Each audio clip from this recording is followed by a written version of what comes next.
আজকে আমরা আইএলটিএস কি এক্সাম, কি ধরনের এক্সাম, এসব সম্বন্ধে আজকে জানবো আমরা। তো আমরা জানি আইএলটিএস হচ্ছে একটা সংযুক্ত শব্দ, সেটা হচ্ছে IELTS। এটা সংযুক্ত শব্দ, এটার আলাদা আলাদা মিনিংস আছে প্রত্যেকটা লেটারের। যেমন আই দিয়ে বোঝানো international, E English, L for language, T for testing and S for system. So totally ওভারভিউটা হচ্ছে international English language testing system. এটার আসলে 4টা সেকশন আছে। একটা হচ্ছে লিসনিং, রিডিং, রাইটিং এবং স্পিকিং সিস্টেম। তো এটা আসলে 3টা ইনস্টিটিউট দ্বারা ম্যানেজ করা হয়। এটার যে গভর্নিং বডি হচ্ছে 3টা ইনস্টিটিউশন। একটা হচ্ছে British council, IELTS Australia IDP এবং ইউনিভার্সিটি অফ ক্যামব্রিজ। আমাদের দেশে যেটা করানো হয়, আমাদের দেশের 2টা বডি আছে, একটা হচ্ছে ব্রিটিশ কাউন্সিল আর একটা হচ্ছে আইএলটিএস অস্ট্রেলিয়া, যেটা উইংস নামে পরিচিত বা বেটস ভিক্টোরিয়া নামে পরিচিত আমাদের দেশে। কি ধরনের টেস্ট নেওয়া হয় আইএলটিএস এ? আইএলটিএস এ সাধারণত 2 ধরনের টেস্ট নেওয়া হয়। একটা হচ্ছে একাডেমিক ভার্সন টেস্ট আর একটা হচ্ছে general version test. So academic version টেস্টটা হচ্ছে অ্যাকচুয়ালি অ্যাডভান্স টেস্ট। এটা স্টুডেন্টদের জন্য যারা কলেজ বা ইউনিভার্সিটিতে গ্রাজুয়েট অথবা আন্ডার গ্রাজুয়েট প্রোগ্রামে ভর্তি হতে চায়, এদের জন্য হচ্ছে একাডেমিক ভার্সন। আর জেনারেল ভার্সনটা হচ্ছে কিছুটা সিম্পলিয়ার টেস্ট।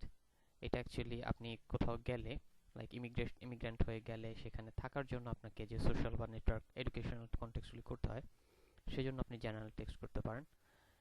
এবং যারা নন ডিগ্রি লেভেলে ভর্তি হতে চায় অথবা সার্টেন জব করতে চায়, সার্টেন পজিশন করতে চায়, লাইক কেউ যদি কোথাও ওয়ার্ক পারমিটে যেতে চায়, ইউজুয়ালি ইংল্যান্ড বা আমেরিকা বা কানাডায় ওয়ার্ক পারমিটে যেতে চায়, তাদের জন্য জেনারেল টেস্টটা করতে হয়, জেনারেল ভার্সনটা অ্যাটেন্ড করতে হয়। আর দুটার মধ্যে একটা ইম্পর্টেন্ট জিনিস হচ্ছে, প্রথম আপনি দেখে নেবেন আপনি কোনটা করতে চান, একাডেমিক করতে চান নাকি জেনারেলটা করতে চান। কারণ দুইটা not not interchangeable. That means আপনি একাডেমিক করলেন কিন্তু সাডেনলি আপনার দরকার হয়ে পড়লো জেনারেল ভার্সনটা, আপনি ইমিগ্রেন্ট হতে চান, সেই ক্ষেত্রে আপনি একাডেমিক যেটা করলেন এটা জেনারেল ভার্সনের জন্য কাজ করবে না। ইমিগ্রেন্ট যখন হতে যাবেন বা ইমিগ্রেশনের জন্য অ্যাপ্লাই করবেন, তখন আপনি একাডেমিক ভার্সন দিলেও এটার মার্কস কাজ করবে না বা মার্কসটা নিবে না ওরা, তখন আপনাকে জেনারেল ভার্সনটা করতে হবে। সেম ওয়েতে আপনি যদি জেনারেল ভার্সনটা করেন, সাডেনলি আপনি পড়াশোনা করতে যাচ্ছেন, সেখানে আপনাকে আইএলটিএস চাইলো, তখন আপনি জেনারেল ভার্সন যে মার্কসটা পাইলেন বা জেনারেল ভার্সনের যে ব্যান্ড স্কোর পেলেন, সেটা এখানে কাজ করবে না। আপনাকে স্টুডেন্ট ভিসার জন্য একাডেমিক ভার্সনটাই করতে হবে।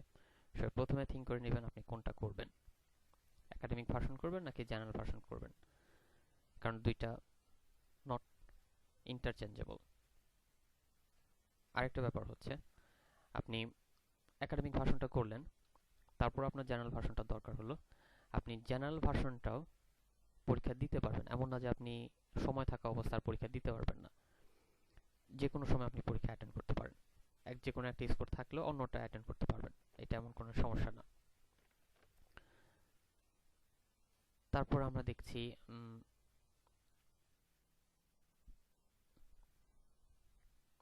যে দুইটার মধ্যে কি কি মিল আছে এবং কি কি মিল নেই। দুইটার মধ্যে 2টা সেকশন সেম এবং 2টা সেকশন ডিফারেন্ট। যেমন একাডেমিক এবং জেনারেল ভার্সনের মধ্যে লিসনিং এবং স্পিকিং সেকশন দুইটা একই রকম, একই কোশ্চেন দিয়ে হবে, একই অ্যান্সার করতে হবে। আর ডিফারেন্ট হচ্ছে রিডিং এবং রাইটিংটার মধ্যে। রিডিংটা এবং রাইটিংটা হচ্ছে একাডেমিকে একটু কঠিন, জেনারেলে একটু সহজ। এটাই দুটার মধ্যে, এটাই ডিফারেন্স। আর হচ্ছে এবার আমি দেখিয়ে দিচ্ছি যে কতগুলি কোশ্চেন অ্যান্সার করতে হয় এবং কতগুলি কি কি অ্যান্সার করতে হয়।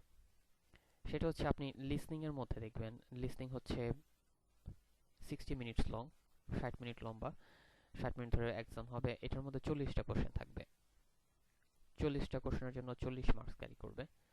সেম রিডিং এর ক্ষেত্রেও 60 মিনিটস লং, 40টা কোশ্চেন থাকবে, 40টা অ্যান্সার করতে হবে। রাইটিং এর ক্ষেত্রে 2টা টাস্ক থাকবে, 1 ঘন্টা লম্বা বা 60 মিনিটস লং।